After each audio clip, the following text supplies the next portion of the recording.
La Bella Indómita, capítulo 6, de Bárbara Cartland. Pensó que no tenía objeto volver a cambiarse. Envió al mozo a las caballerizas para que le ensillaran un caballo con una silla de montar para mujer, y le dijo que ya no lo iban a necesitar a él.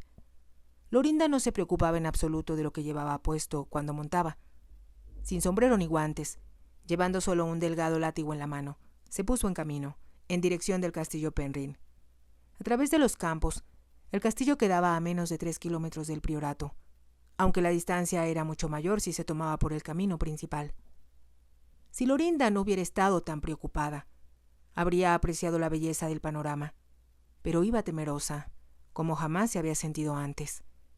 Tenía la inquietante impresión de que una gigantesca ola la estaba arrastrando, y que no había nada que ella pudiera hacer para salvarse. Era irónico, pensó, que ella, que durante 2 años había rechazado a cuanto pretendiente se le presentó, se encontrara ahora prisionera en una trampa. Iban a arrastrarla al altar, y todos sus instintos se rebelaban contra la idea. ¿Cómo puede ese hombre querer algo tan increíble, tan absurdo y ridículo?, se preguntó. Trató de pensar que todo era, como había creído al principio, solo una broma, pero había algo en Dunstan Haley que la hacía sentirse segura de que no era ningún bromista, y que hablaba muy en serio al hacerle la proposición a su padre. El hombre me desagrada, se dijo, y la idea de casarme con él me resulta insoportable. Mucho antes de llegar al castillo pudo verlo en la distancia. Había sido construido sobre una loma, en los días en que era conveniente vivir en un lugar elevado y poder avistar a los enemigos antes que se acercaran.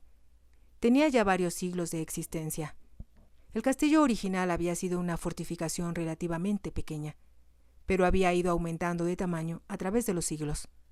Su construcción era una mezcla de la arquitectura isabelina, con el estilo Reina Ana, y otras adiciones arquitectónicas de la primera parte del reinado georgiano. Desde la época en que Lorinda nació, ningún Penrhyn había vivido en el castillo. Las enormes habitaciones vacías, con sus techos caídos y sus tortuosas escaleras, que parecían haber sido construidas para que las habitaran solo fantasmas, fueron una delicia para ella en su niñez. Ahora, al acercarse al castillo, se dio cuenta de que todos los cristales de las ventanas habían sido restituidos y que se habían restaurado los jardines que lo rodeaban.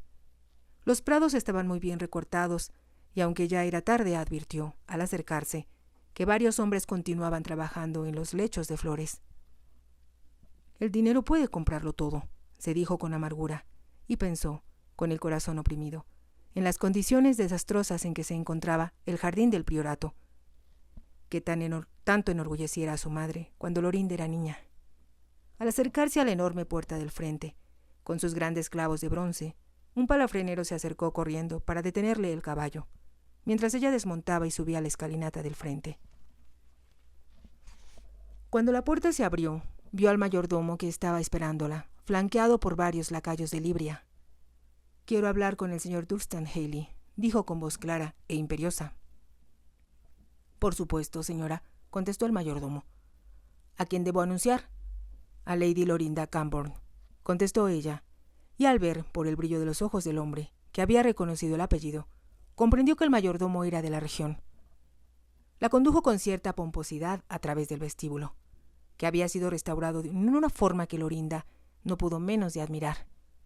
Ahora, por primera vez, pudo apreciar los magníficos adornos en yeso que rodeaban el techo y que habían estado siempre cubiertos por el polvo o rotos, los nichos repletos de estatuas y la escalera curva, cuyos desperfectos habían sido reparados. El mayordomo abrió la puerta de una habitación, en otros tiempos la más vacía de todas, ya que fue primero una biblioteca, pero después solo conservaba libreros rotos y vacíos, que recordaban el pasado. Por un momento, Lorinda se sintió demasiado asombrada ante la transformación para hacer otra cosa que no fuera mirar. El techo había sido decorado por una mano maestra, y había libros en todos los muros. Una magnífica chimenea tallada en piedra, que ella recordaba sucia y ennegrecida por el tiempo, brillaba ahora, blanca y bien pulida. Como era época de calor, la chimenea estaba llena de flores frescas, en lugar de leños encendidos. «Lady Lorinda Cambourne, señor», anunció el mayordomo. y ella vio que el señor Haley se levantaba de una silla en la que había estado sentado leyendo los diarios. Ella avanzó hacia él y, al ver que sus ojos la observaban, con la misma expresión penetrante de esa mañana, lamentó no haber cubierto su rojo cabello con un sombrero. Lorinda hizo una reverencia y él se inclinó ante ella. «Esta es una sorpresa, aunque debía haber anticipado que desearía usted hablar conmigo». «Era de esperarse, ¿no?», preguntó Lorinda. «Tiene la bondad de sentarse». Le indicó una silla y ella se sentó con gracia indiscutible, aunque se daba cuenta de que estaba muy rígida. «¿Qué puedo hacer por usted?», preguntó él, al sentarse a su vez. ¿O es esa una pregunta innecesaria? Vine a comprobar si hablaba en serio cuando le hizo esa ridícula proposición a mi padre. No creo que 80,000 libras sean nada ridículas. No me refiero al dinero que ha ofrecido usted por el priorato, sino a la condición que impone a su ofrecimiento. Me imaginé que tal vez resentiría usted eso, dijo Dunstan Haley con una sonrisa que la irritó. Entonces, ¿por qué la hizo si sabía que iba yo a rechazarla? Si esa es la respuesta de su padre, Lady Lorinda, no tenemos nada que discutir. La voz de él era fría y se puso de pie al decir esto. Lorinda lo miró con los ojos muy abiertos. Nunca había conocido, ni esperaba conocer, a un hombre que se comportara de tal modo con ella. «Hay muchas cosas más que quiero decirle», comentó Lorinda, después de una pausa. «La oferta que hice a su padre era muy clara», dijo Dunstan Haley. «Es todo, o nada. Pero, ¿por qué desea casarse conmigo? Me parecería una lástima que ningún Cambourne poseyera, al menos de un modo parcial, las tierras que han pertenecido a su familia por más de 500 años. ¿Es esa la razón por la que desea casarse conmigo? No puedo imaginar ninguna mejor», contestó él. «La historia de Cornwall significa mucho para mí». Por primera vez en su vida, Lorinda no supo qué contestar. Ningún hombre le había pedido nunca que fuera su esposa en aquella forma tan impersonal e indiferente. «Lo que yo iba a sugerirle», dijo después de un momento, «era que podía usted adquirir la casa y las tierras por una cifra mucho menor, si no me incluía a mí en el asunto». «No estoy dispuesto a discutir eso», dijo Dunstan Haley con decisión, «y, como le dije ya a su señor padre, prefiero hablar de negocios con un hombre. Cuando el negocio me afecta a mí en forma tan directa, quiero participar en él». «Muy bien, Lady Lorinda, ya conoce mi ofrecimiento. Lo mantendré hasta mañana por la mañana. Después retiraré mi proposición. Le estoy pidiendo que lleguemos a un arreglo. Y yo me niego a ello, y si no tiene nada más que decir al respecto, le ruego que me permita acompañarla a su carruaje».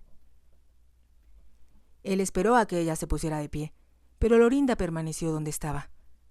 Su mente era un torbellino. Sentía como si se hubiera encontrado ante un muro de ladrillos que jamás podría escalar, y sin embargo, no quería darse por derrotada.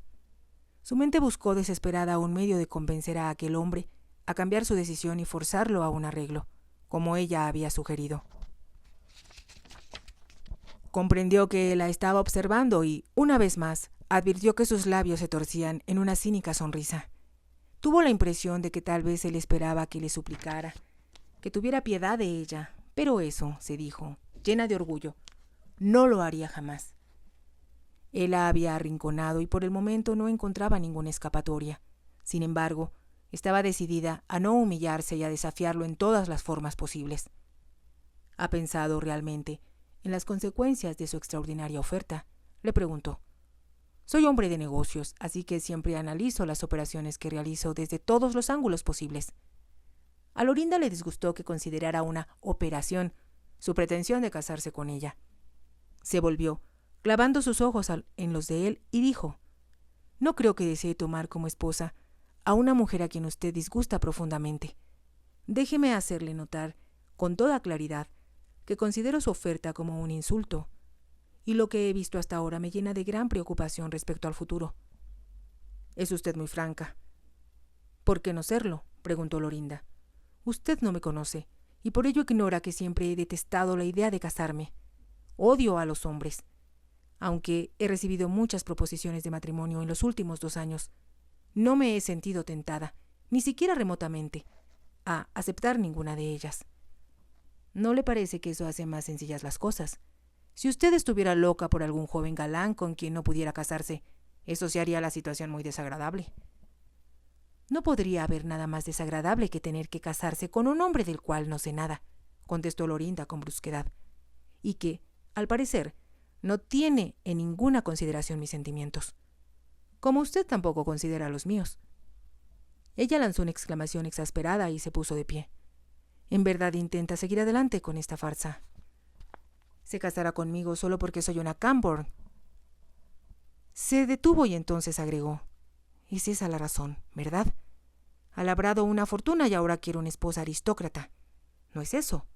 Entonces, permítame sugerirle, señor Haley, que hay muchas mujeres que lo aceptarían a usted y a su riqueza con gran placer. ¿Por qué no busca a una de ellas?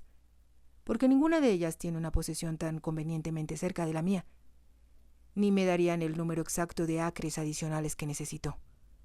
La forma en que dijo aquello hizo que Lorinda sintiera deseos de gritar y hasta de golpearlo. ¿Cómo podía existir un hombre tan presuntuoso como este, tan satisfecho de sí mismo, tan imbuido en ese aire injustificado de superioridad? Usted puede comprarnos la posesión, estoy de acuerdo, dijo, pero ¿por qué no poner su mira un poco más alto en lo que se refiere a una esposa?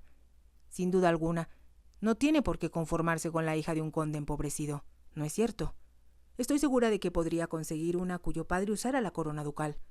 Entonces todas las puertas de la alta sociedad se abrirían para usted. Es una buena idea, desde luego, dijo Dunstan Haley con frialdad. Pero la he seleccionado a usted. Parecía un sultán concediendo sus favores a una concubina, pensó Lorinda furiosa. Se acercó a él y sus ojos verdes lo miraron con ira. Sentía como si un tumulto estuviera teniendo lugar dentro de su pecho, bajo la pequeña capa blanca llena de volantes que cubría sus hombros. ¿Cuál es, en definitiva, su respuesta?, preguntó Dunstan Haley con toda tranquilidad. Lorinda hubiera querido arrojarle su ofrecimiento a la cara, hacer pedazos la carta que su padre la había escrito, decirle que se fuera al diablo. Pero recordó que les quedaba ya muy poco dinero. Pensó que si su padre se veía obligado a enfrentarse a la pobreza y a la soledad del priorato, podría llegar a cumplir su amenaza de quitarse la vida. Con lentitud, odiando al hombre que se encontraba frente a ella con una violencia de la que no se creía capaz, Lorinda sacó la carta de su padre del bolsillo de su falda. Por un momento, pensó con desesperación que estaba firmando su propia sentencia de muerte, o condenándose a una prisión de la que jamás podría escapar, y en la cual sufriría las torturas de los condenados al infierno.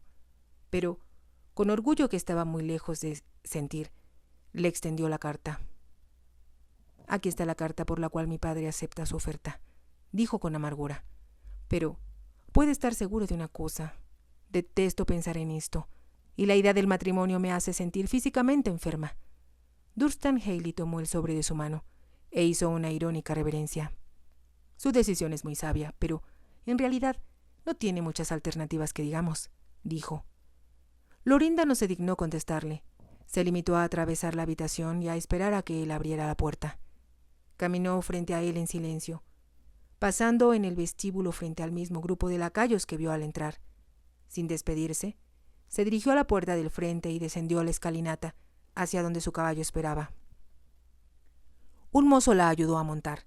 Luego, espoleó a su cabalgadura en forma tan brusca que el caballo dio un salto hacia adelante, levantando con las patas una lluvia de grava. No volvió la cabeza, pero tuvo la inconfundible sensación de que Dunstan Haley la observaba, con la misma sonrisa cínica y burlona en los labios. Lorinda se encontraba de pie ante la ventana, mirando hacia el parque. Era un día lleno de sol, y el brillante colorido de las flores del jardín contrastaba contra el fondo de los setos de tejo y otros arbustos más frágiles. Había despertado con la sensación de que iba a suceder algo espantoso y recordó, como si un rayo le hubiera caído encima, que era el día de su boda. La noche anterior no había podido conciliar el sueño hasta muy tarde. Aún entonces, había pensado que tal vez sucedería un milagro y que aquel día no llegaría nunca. Pero ahora faltaba menos de una hora para el momento en que su padre la llevaría a la pequeña iglesia gris donde había sido bautizada, para casarse con un hombre al que detestaba. No había vuelto a ver a Dunstan Haley desde que fue al castillo a enfrentarse a él, solo para sufrir una terrible derrota. Se había aislado de todo, pero los preparativos del matrimonio siguieron adelante, y su administrador le había informado acerca de ellos. Después de la ceremonia en la iglesia que ofrecería el vicario, se dirigirían al castillo para el almuerzo de bodas, al cual asistirían todos los personajes importantes del condado. Lorinda no tenía idea de quiénes eran y no quería humillarse ante el administrador preguntándoselo, pero imaginaba que no serían muchos. Apenas terminar el almuerzo de bodas, irían a convivir con los arrendatarios y los empleados, que tendrían una fiesta especial en el enorme granero de Tide, cuyo derrumbado techo, se dijo Lorinda, habría sido sin duda ya reparado. Más tarde, al anochecer, habría fuegos artificiales y baile en el jardín, y la presentación de los bailarines Morris sería la máxima atracción de la fiesta. A ella le parecía excesivo todo aquello, pero su padre, en cambio, había lanzado exclamaciones de alegría, alegando que así se celebraban las fiestas en el pasado, como él las recordaba desde que era niño. Lorinda no recibió ningún mensaje personal de su futuro esposo, pero cada vez que pensaba en él, sentía crecer su antipatía, y a veces la asustaba la intensidad de sus sentimientos. Lo odio, se decía, y comprendía que la trampa que tanto había temido se había cerrado en torno a ella, y a partir de hoy no tendría escapatoria. Estaba ya vestida con el traje que intentaba lucir en su boda. Esa mañana, muy temprano, la anciana señora Dogman había subido trabajosamente la escalera con una enorme caja y le informó a Lorinda que la había entregado un carruaje del castillo. Aún antes de abrirla, Lorinda sospechó de qué se trataba, y cuando levantó la tapa y miró al interior, descubrió que no se había equivocado. Dunstan Haley le había enviado un traje de novia. Era, en realidad, uno de los más hermosos vestidos que había visto en su vida, y se dio perfecta cuenta de lo mucho que la favorecía.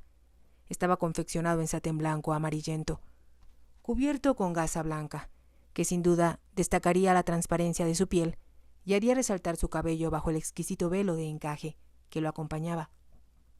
Pero ella no tenía intención de permitir que Dunstan Haley seleccionara o pagara su traje de novia. Se pondría lo que quisiera, y él no tendría autoridad sobre su persona hasta que el anillo de boda hubiera sido puesto en su dedo. No tenía dinero para comprarse nada nuevo aunque hubiera querido, pero su guardarropa estaba lleno de los elegantes vestidos que había usado en Londres y que habían causado la admiración de todos. Los había examinado con gran cuidado, uno por uno, hasta que, con una sonrisa divertida, había escogido en vez de uno blanco, un vestido verde. Aquel era el tipo de conducta poco convencional que sus antiguos conocidos habrían esperado de ella, y Lorinda, con cierto aire de travesura, esperaba sorprender y tal vez desconcertar a la conservadora gente de Cornwall y a Dunstan Haley. Con el traje de noche, se había puesto un sombrero de ala ancha que adornó con plumas de avestruz de color verde.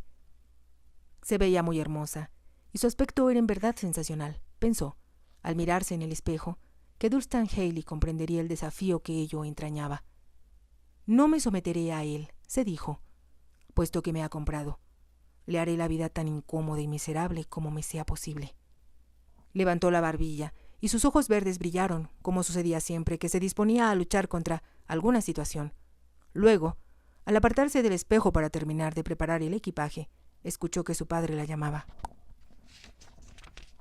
No era todavía hora de ir a la iglesia y se preguntó qué podía desear. Pensó que tal vez se había encontrado más cosas que deseaba llevarse con él a Irlanda. En los 10 días que habían precedido a su matrimonio, Lorinda no había tenido un momento para ella misma. La emoción y el entusiasmo de su padre ante la idea de irse a otro país eran similares a los de un niño en víspera de vacaciones. Bebía mucho menos que de costumbre y estaba muy ocupado reuniendo todo lo que había en la casa que pensaba podría necesitar, o que le parecía lo bastante atractivo para llevarlo a la nueva residencia en la que intentaba instalarse, en Irlanda. «¿Y si el señor Haley se opone a que saques esas cosas?», sugirió Lorinda. «Después de todo, ha comprado la casa con todo lo que contiene, de modo que, en realidad, todo lo que hay aquí le pertenece. Él no querrá los retratos de la familia, y creo que tú tampoco», replicó su padre. «Y yo insisto en tener algunos de mis ancestros a mi alrededor». En secreto, Lorinda pensaba que deseaba impresionar a sus futuros camaradas. El conde había empezado a recordar a numerosas personas que vivían en Irlanda, a quienes había conocido a través de los años, y había hecho a Lorinda escribir a 2 o 3 de sus antiguos amigos, anunciando su llegada. Desde luego, Lorinda y los sirvientes debían preparar todo lo que deseaba llevarse. Era una tarea formidable, y el pequeño montón de pertenencias personales se había convertido en una montaña de equipaje depositada en el vestíbulo, que crecía todos los días. «¿Por qué no te llevas la casa contigo y acabamos de una vez?», le preguntó Lorinda en una ocasión. «Lo haría si pudiera», contestó el conde. «Si pudiéramos haber gastado en el priorato cantidades de dinero, como de las que dispone Haley, habría sido una residencia espléndida. Tendrías que vivir en Cornwall. Y esto te aburre». «Es cierto», concedió él. «Siempre me han dicho que Dublín es muy alegre y que los salones de juego son casi tan buenos como los que encuentra uno en Londres». Lorinda suspiró. Había desistido de advertir a su padre acerca de los peligros de continuar jugando. Sabía que sería un desperdicio de tiempo y de palabras. Pero no pudo menos que pensar que, si su padre había podido cubrir sus deudas en esta ocasión, otra vez no tendría la misma suerte. «¿Qué objeto tiene hablar de ello?», se preguntó. «Papá continuará jugando sin importar lo que yo diga, y a pesar de las consecuencias». «Lorinda». La voz del conde retumbó a través de la escalera y Lorinda abrió la puerta de su dormitorio. «Lorinda», gritó él de nuevo. «¿Qué quieres, papá?» «Baja, por favor. Si te ha gustado, te invito a que te suscribas, a que me regales un me gusta y actives la campanita para que puedas seguir escuchando esta historia y muchas más. Gracias».